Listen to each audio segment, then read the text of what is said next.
Hey church family, it's Josh. I wanted to do an update video and to bring you guys into a conversation that the ministry council and the staff and myself have been having for a few months. To begin, I want to start recapping one of the parables of Jesus. It's the parable of the talents from Matthew 25, or if you read the NIV, it's the parable of the bags of gold, which I kind of like, pretty on the nose. But in the parable, many of you know it. There's a rich master, a rich king, who entrusts three servants with bags of gold. One has five, one has two, and one servant gets one bag of gold. And then he leaves. And those servants are entrusted with their master's resources.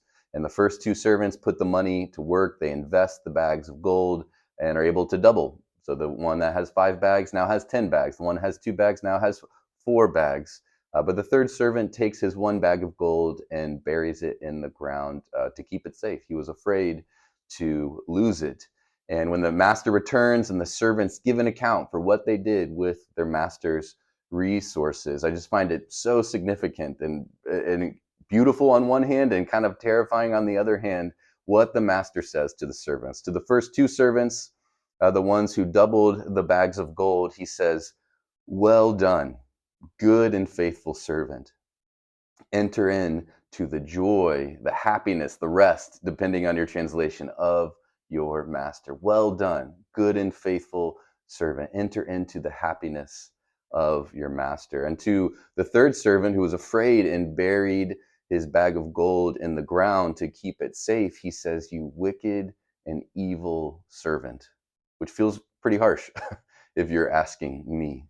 But what I think Jesus is inviting us into by telling us this parable is to live into the story, to view ourselves as master or as servants of a loving, generous, wealthy, powerful master who in his grace has entrusted us with his wealth, with his resources to use, to invest for the purpose of seeing a gain, seeing a return that advances his kingdom.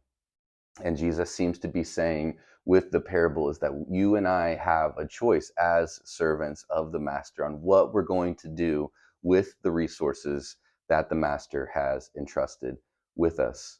So, kind of keeping that story in mind, the kind of two key ideas for the thing we're going to talk about today is that, first one is that idea of investment. When I talk about investing or investing resources, what I'm talking about is putting resources to work in order to achieve a goal, to pursue a return. You invest in a retirement account, of course, you're trying to get those little dollars to be like little workers for you that will multiply themselves so that someday, you can retire. Um, the second key idea is to distinguish between church as the people and then the building. When I talk about the church, when I think of Carl Road Baptist Church, I am thinking about you and me, the people that gather in a time, in a place as the family of God under King Jesus. The church is the people, the church is not the building. You can look at amazing pictures, kind of horrifying pictures that if you Google church ruin, where in Detroit you can see all these beautiful old buildings in other places in the US that have fallen into decay. And then we see our African brothers and sisters all around the world that gather together as a church under a tree. And they are just as much a church, even though they don't have a building. And so you and I are the church, whether we meet in the chapel or we met in the fellowship hall during November or a lovely, newly remodeled sanctuary, wherever we are, you and I are the church family. And the building then is a resource, is a kind of metaphorical bag of gold that you and I have been entrusted with. Many of you over the years have given so generously to see this building established, built, and maintained. And many of our brothers and sisters who have already gone home to Jesus invested heavily in establishing the church family here on this property with the buildings that we have available to us. And that's an incredible gift that you and I, as the church family, I believe, are called to steward for our master, steward for the kingdom.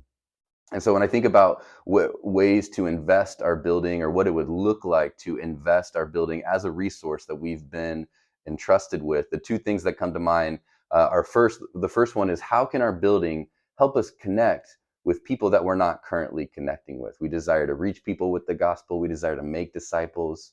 We desire to train them to follow Jesus and obey everything that he commanded. How could our building help in that mission? The second thing is we want our building, our property here to be a blessing to the neighborhood. I know lots of different things have been done over the years in pursuit of this goal, and I want to keep that going. How can our building be a blessing to Northland, where people are glad, even if they don't believe in Jesus, even if they don't participate in the church here, that they're glad that we are here in the neighborhood? And then the third thing to keep in mind in this discussion is just where we are now in the history of Carl Road Baptist Church. We have this beautiful legacy of very generous brothers and sisters who invested heavily, deeply, meaningfully to build the building here. And then we were in a place where for many years, the church, the people, was able to maintain and support and build our facilities here. And as we look at where we are now in the history of the church, the way our congregation is changing to reflect the neighborhood, I think we got to look seriously at the reality that is that a paradigm we can continue going forward, where the people maintain the building as the building is aging, as furnaces and things are breaking, things need to be replaced. And so is there a different paradigm we can step into to where the building instead supports the church, supports the people, the ministries of the church, and it becomes an asset to our mission as a church family rather than a liability or something that takes up resources. And so those are kind of some of the big picture ideas as we think about moving forward as a church family. Is what are we going to do with our building? Are we going to keep doing the same thing we've done, or is there opportunities to invest this resource in the master's work? And the reason I set that up is because we have an opportunity to explore together as a church family, which is to lease part of our education wing to a charter school, a classical education charter school that wants to begins the school year this fall, uh, 2024. This is a organization that reached out to the church over a year ago, and so there's been on again, off again discussions to see if this is a partnership that could work out well for both organizations. It is a classical education model based on a curriculum that comes out of Hillsdale College in Michigan, which is a Christian college that emphasizes these kind of Western classical education philosophy. And even though it would be a charter school, it'd be like a public, charter school available to anyone. It would be like rooted in kind of Western civilization and a lot of the Judeo-Christian influences that have come from there. And it's just a kind of boilerplate, tried and true educational pathway for kids based on how humans develop.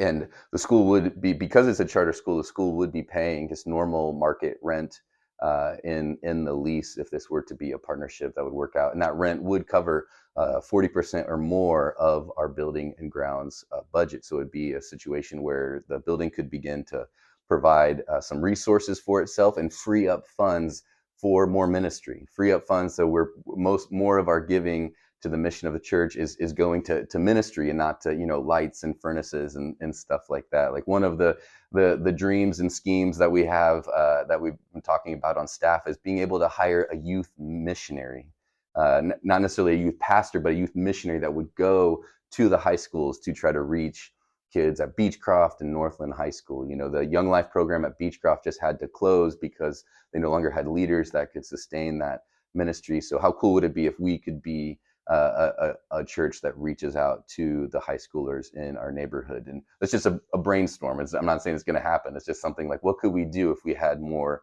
resources for ministry and that were freed up from the building? Right now, the state we're in is to negotiate a lease that just kind of has everything real clear on paper. We're working with a real estate lawyer to make sure everything's above board, and essentially that our normal activities of a church can continue. They might need to flex or change or whatever, but we'd be able to have funerals and the comfort luncheons and the fellowship hall, weddings, LifeWise would continue. In many ways, we see having a school in our building a huge benefit for LifeWise because we'd have all these students that could come and participate in LifeWise without needing a bus. That's kind of our big hang up now, is we need a bus driver. We have a bus to use, but we need a bus driver. And so if we had 150 students that were right here in our building that we could teach the Bible, that would be awesome. That'd be a great opportunity to make disciples. And so most of the ministries of the church will be able to continue, and that's something we want to establish very clearly in exploring this partnership. The one thing that would need to change is Bible study fellowship on Thursday mornings. The way it's looking now is that Bible study fellowship could continue to gather in our building. It would just have to be kind of like a smaller group or a satellite kind of chapter of Bible study fellowship. We love Bible study fellowship. We want to keep that partnership going as much as is possible, but it would change a little bit with adding this partnership with the school. So that's kind of the update right there. I hope that's encouraging to you. It's something that God sent to us, and we're just exploring this. Like, is this a good way to invest in the kingdom of God? Is this a good way to steward our building? That's what we're praying about. I invite you to join us in praying the same thing. If you have any questions, we'd love to hear those. You can talk to me or talk to Sean Worley, our facilities manager. We want to have discussions that you need to have in order to see if this is what God has for us. So thank you for watching this video. Thanks for being on this journey as we look at this new chapter in Karl Roth's history, and we just kind of hold our hands open to see what God might want to do in us and through us, and ultimately to see God's kingdom come on earth as it is in heaven through the ministries of our church. Love you guys. We'll see you Sunday.